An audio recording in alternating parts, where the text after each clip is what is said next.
நம்ம இன்னைக்கு கிளாஸ்ல வந்து பார்த்தீங்கன்னா, இலக்கணம் 5வது இயல் 10வதுல இருக்கிற டேர்ம் பார்க்க போறோம். ஓகேங்களா? இலக்கணம். அதில் வந்து பொது இலக்கணம் கொடுத்துருப்பாங்க. காமனா என்னென்ன இலக்கணம் வருது அப்படின்றது இங்கே ஹெட்டிங். ஓகேங்களா? அதில் இருதிணை.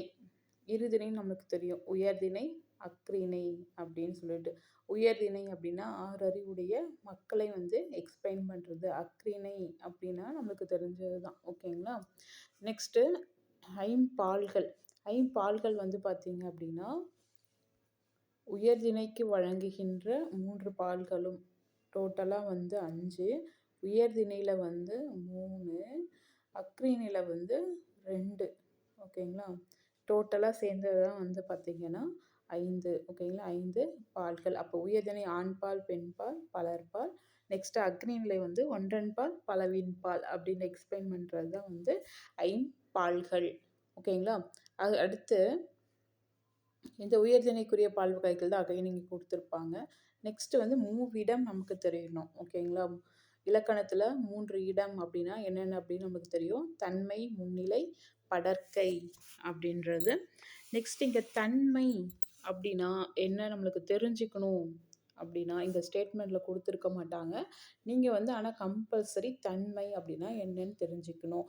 தன்மை அப்படின்னா தன்னை, ஓகேங்களா, தன்னை பற்றியோ ப்ளஸ் நம்ம கூட இருக்குங்கள தன்னை சுற்றி உள்ளவர்களையோ சொல்கிறது தான் வந்து என்னது அப்படின்னா தன்மை. ஓகேங்களா? அப்போ வந்து தன்னை பற்றியோ அல்லது மற்றும் அது கூட வந்து தன்னை சுற்றி உள்ளவர்களையும் சேர்த்து சொல்கிறது தான் வந்து பார்த்தீங்க அப்படின்னா தன்மை.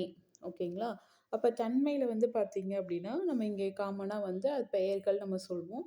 நெக்ஸ்ட் வந்து வினைகள் அப்படின்னு சொல்லுவோம். இப்போ தன்மை பெயர்கள் அப்படின்னா காமனாக வந்து நான், நாம், யான், யாம் நம்ம சுற்றி இருக்கிறவங்கள நம்ம சொல்கிறோம். அதே அவங்க வினைகள் அப்படின்னா நான் வந்தேன். ஓகேங்களா? அப்போ வந்து பார்த்தீங்கன்னா நாம் வந்தோம். நாம இருக்கும்போது அவங்க என்ன பண்ணாங்களோ அதுதான் நம்ம வினைகள் அப்படின்னு சொல்கிறோம். ஓகேங்களா? நெக்ஸ்ட்டு முன்னிலை. முன்னிலைனா நமக்கு தெரியும். தனக்கு முன்னாடி இருப்பவர்களை வந்து மென்ஷன் பண்ணுறது தான் வந்து முன்னிலை அப்படின்றது. இப்போ நமக்கு முன்னாடி யாரெல்லாம் இருப்பாங்க பெயர்களில் பார்க்கும்போது நீ இருக்கிற அப்படின்னா இப்போ நமக்கு முன்னாடி ஒருத்தவங்கள நீன்னு சொல்லலாம். நீர், நீவீர், நீங்கள் அப்படின்னு சொல்கிறத வந்து பார்த்திங்கன்னா முன்னிலை பெயர்கள். அதே வந்து அவங்க வினைகளாக வந்தால் நீ நடந்தாய். ஓகேங்களா? நீங்கள் வந்தீர் அப்படின்னா நீங்கள் சென்றீர்கள் அப்படின்னு சென்டென்ஸை மேக் பண்ணி சொல்லலாம். ஓகேவா? நெக்ஸ்ட்டு படர்க்கை. படர்க்கை அப்படின்னா என்ன அர்த்தம் அப்படின்னா இதுக்கு நம்ம என்ன மீனிங் புரிஞ்சுக்கணும் அப்படின்னா எங்கோ இருக்கிறவங்கள பற்றி சொல்கிறது. ஓகேவா? படர்க்கை அப்படின்னா நமக்கு என்ன ஞாபகம் வச்சுக்கணும் அப்படின்னா எங்கேயோ இருப்பாங்க அவங்கள பற்றி சொல்கிறது தான் வந்து பார்த்திங்கன்னா படர்க்கை. அப்போ பாருங்க, அவன் அவன் வந்து இங்கே தான் இருப்பான்லாம் சொல்ல முடியாது. அவன் எங்கேயோ இருப்பான். அவள், அவள்ன்றது நம்ம என்ன சொல்லுவோம், எங்கேயோ தூரமாக லாங்கில் இருக்கிறவங்கள தான் நம்ம வந்து அவள் அப்படின்னு சொல்லுவோம். அப்போ அவர் அதே மாதிரி லாங்கில் இருக்கிறவங்க. அப்புறம் நெக்ஸ்ட்டு அது, அவ. இதே நம்ம பக்கத்தில் இருந்துச்சுன்னா அப்படின்னா அந்த அப்படின்ற மாதிரி நம்ம யூஸ் பண்ணுவோம். அதனால் அது அப்படின்னா கொஞ்சம் தூரமாக இருக்குன்ற மாதிரி டிஸ்டன்ஸ் மெயின்டைன் பண்ணுறவங்கள தான் நம்ம அவர், அவள் அப்படின்ற மாதிரி சொல்லுவோம். ஓகேவா? நெக்ஸ்ட் வந்து அவங்களே வந்து படர்க்கை வினையாக இருக்கும் போது வந்து பார்த்தீங்க அப்படின்னா எங்கேயோ இருக்கிறவங்க என்ன பண்ணுவான், அவன் வந்தான். ஓகே, அதே நமக்கு முன்னாடி இருந்தால் நீ வந்தேன் அப்படின்ற மாதிரி நம்ம சொல்லலாம். அது தூரமாக இருக்கிறவங்கள வந்து அவன் வந்தான், அவள் சென்றாள். ஓகேவா? அவர் படித்தனர், அவர் பேசினார்கள் அப்படின்னு நமக்கு வந்து எங்கோ இருக்கிறவங்கள மென்ஷன் பண்ணுறது தான் வந்து படர்க்கை அப்படின்ற கான்செப்ட் தெரியணும். அப்போ தன்மைன்றது வந்து தன்னை பற்றியோ தன்னை சுற்றி இருக்கிறவர்களை பற்றி பேசுறது வந்து தன்மை. முன்னிலை அப்படின்னா நமக்கு முன்னாடி இருக்கிறவங்கள பற்றி பேசுறது. படர்க்கை அப்படின்னா எங்கோ இருக்கிறவங்கள பற்றி பேசுகிற அந்த கான்செப்ட் தெரிஞ்சதுன்னா கொஷின் எப்படி கேட்டாலும் நம்ம வந்து என்ன பண்ணிடலாம், ஆன்சர் பண்ணிடலாம். ஓகேங்களா? நெக்ஸ்ட்டு வழு, வழாநிலை, வழுவமைதி அப்படின்னா என்ன அப்படின்னு தெரியணும். ஓகேங்களா? வழு அப்படின்னா பிழை இருக்கும், ராங் ஸ்டேட்மெண்ட் அப்படின்றது ஞாபகம் வச்சுக்கணும். வழாநிலை அப்படின்னா கரெக்ட் ஸ்டேட்மெண்ட், கரெக்டாக இருக்கும், எந்த ஒரு மிஸ்டேக்கும் இருக்காது. அதே வழுவமைதினா என்ன இருக்கும் அப்படின்னா மிஸ்டேக்ஸ் இருக்கும், ஆனால் நம்ம என்ன பண்ணுவோம், சம் கண்டிஷனுக்காக அக்செப்ட் பண்ணிப்போம். அதுதான் வந்து வழுவமைதி. ஓகேங்களா? அதில் வந்து பாருங்கள், டேப்லெட் காலத்தில் வந்து வழுக்கும் வழாநிலைக்கும் கொடுத்துருப்பாங்க. வழு அப்படின்னா மிஸ்டேக்காக இருக்கிறது தான். அப்போ செழியன் வந்ததுன்றது தப்பு, செழியன் வந்தான்றது தான் கரெக்டு. இப்போ பால் கண்ணகி என்றது பெண்பால், ஆனால் ஆண்பானுக்கான சென்டென்ஸ் முடிச்சிருக்காங்க, அப்போ அது தப்பு. நீ வந்தேன்றதும் தப்பு. ஓகேங்களா? அது மாதிரி தவறானதை கொடுக்கறது வந்து நம்ம என்ன சொல்லுவோம் அப்படின்னா வழு. வழாநிலை வந்து கரெக்டாக இலக்கண முறைப்படி என்ன பண்ணும், கரெக்டாக இருக்கும். அப்போ செழியன் வந்தான், கண்ணகி உண்டாள், நீ வந்தாய், நேற்று வந்தேனதுன்றதெல்லாம் கரெக்டாக இருக்குது. ஓகேங்களா? அப்போ ஒரு ஸ்டேட்மெண்ட் படித்தோம்னா அது கரெக்டாக இருந்துச்சுன்னா வழாநிலை, தவறாக இருந்துச்சுன்னா வழுநிலை. ஓகேங்களா? நெக்ஸ்ட்டு வழுவமைதி. படிக்கும் போது நமக்கு அது தப்பாக தான் இருக்கும். பட் வந்து இலக்கண ஆசிரியர்களால் ஏதேனும் ஒரு காரணம் கருதி நம்ம என்ன சொல்லுவோம், சரின்னு அக்செப்ட் பண்ணிப்போம். அதுதான் வந்து வழுவமைதி.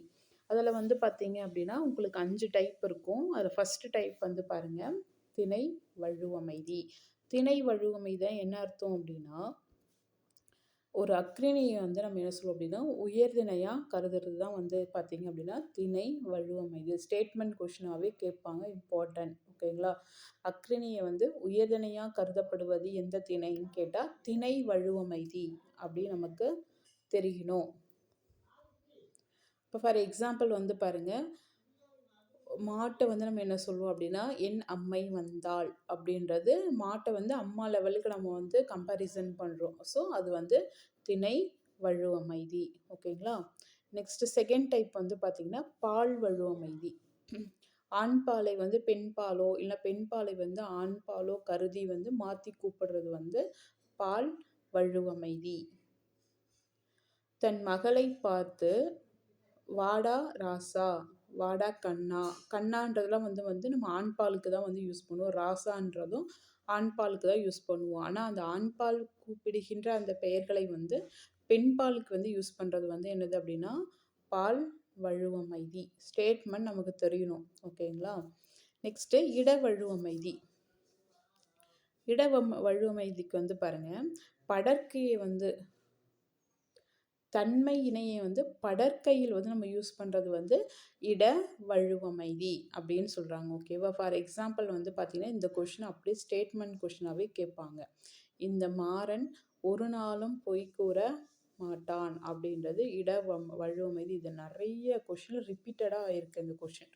ஓகேங்களா? இது இம்பார்ட்டன்ட், ரொம்ப ரொம்ப ரொம்ப இம்பார்ட்டன்ட். எப்படி கேட்பாங்கன்னா இட வழுவமைதி இதை கொடுத்துட்டு இது வந்து கால வழுவமைதியா அப்படின்னு கேட்பாங்க. இது ரெண்டுத்துக்கும் இட வழுவமைதிக்கும் கால வழுவமைதிக்கு தான் டிஃப்ரென்ஸ் பண்ணி நம்மளை கன்ஃபியூஸ் பண்ணுவாங்க. ஸோ ரெண்டுமே வந்து இம்பார்ட்டன்ட். உங்களுக்கு ஸ்டேட்மெண்ட்டாக கரெக்டாக தெரியல, எப்படி புரிஞ்சுக்கிறது தெரியல அப்படின்னா இதில் இருக்கிற எக்ஸாம்பிள்ஸை வந்து பார்த்துக்கணும். மாறன் ஒரு நாளும் கூற மாட்டான், பொய் கூற மாட்டான்றது இட வழுவமைதி நமக்கு தெரியணும். ஓகேங்களா? நெக்ஸ்ட்டு வந்து கால வழுவமைதி. கால வழுவமைதினா நமக்கு தெரியும், காலத்தில் ஏதோ ஒரு மிஸ்டேக் பண்ணியிருப்பாங்க, டைமில் வந்து மிஸ்டேக் பண்ணியிருக்கிறது தான் வந்து கால வழுவமைதி. இதில் என்ன சொல்லியிருப்பாங்க அப்படின்னா குடியரசுத் தலைவர் நாளை தமிழகம் வருகிறார். வருவார்ன்றது தான் வந்து பார்த்தீங்க அப்படின்னா கரெக்டு. ஓகேங்களா? வருவார்ன்றது ஃப்யூச்சர் டென்ஸில் வரும். ஆனால் இங்கே என்ன கொடுத்துருக்காங்க, வருகிறார். வருகிறார் வந்து ப்ரெசன்ட் டென்ஸ், அந்த டேர்ம் வந்து இங்கே எடுத்து வந்து யூஸ் பண்ணுறாங்க. ஆனால் வந்து பார்த்திங்கன்னா இது இலக்கண முறைப்படி தவறு தான். பட் வந்து ஆனால் வந்து இதுவும் ஓகே சொல்லலாம் அப்படின்ற மாதிரி அக்செப்ட் பண்ணியிருக்காங்க. ஸோ கால வழுவமைதி. ஓகேங்களா? இங்கே கொடுத்துருக்காங்க பாருங்கள். வருவார் என அமைதல் வேண்டும், அவ்வாறு அமையவில்லை என்றாலும் நம் பிழையாக கருதவில்லை, ஏனெனில் அவரது வருகையின் உறுதித்தன்மையை வந்து நம்ம நோக்கி கால வழுவமைதியாக ஏற்றுக்கொள்ளுகிறோம் அப்படின்ற மாதிரி கொடுத்துருப்பாங்க. நெக்ஸ்ட்டு அடுத்த ஃபைனல் டைப் வந்து பார்த்திங்கன்னா மரபு வழுவமைதி. மரபு வழுவமைதினா அது வந்து காலகாலமாகவே மரபாக வந்து ஒரு சென்டென்ஸ் இருக்கும். ஓகேங்களா? அதை வந்து நம்ம செய்யுள்ளையோ உரைநடையிலையோ பண்ணும்போது ஒரு அழகுக்காக அதை மாற்றி பேசிக்கிறது தான் வந்து மர வழுவமைதி. இப்போ பாருங்கள், கத்தும் குயிலோசை. நமக்கு தெரியும் குயில் வந்து என்ன பண்ணும், கூவும் அப்படின்றது. ஆனால் இங்கே பாரதியாரே என்ன பண்ணியிருக்காரு அப்படின்னா குயில் கூவுன்றதுக்கு பதிலாக குயில் வந்து என்ன பண்ணியிருக்காரு, கத்தும் அப்படின்னு சொல்லியிருக்காரு. அப்போ இந்த ஸ்டேட்மெண்ட் கொடுத்து என்ன வழுவமைதி அப்படின்னு கேட்டால் மரபு வழுவமைதி அப்படின்றது நமக்கு இங்கே தெரியணும். ஓகேங்களா? ஸோ இந்த இம்பார்ட்டன்ட் வந்து கண்டிப்பாக இந்த லெசன் வந்து இம்பார்ட்டன்ட். அடிக்கடி இதுலேருந்து வந்து பார்த்திங்கன்னா கொஷின் வந்துக்கிட்டே இருக்குது. இந்த வழுவமைதிலேருந்து கொஷின் வரும். அப்படி இல்லை அப்படின்னா இந்த பயனிலை வருது பாருங்கள், தன்மை முன்னிலை படர்க்கை, அதில் வந்து இந்த படர்க்கை பெயர்கள்லையோ இல்லைன்னா வந்து பார்த்திங்க அப்படின்னா இந்த தன்மை பெயர்கள்லையும் கேட்பாங்க.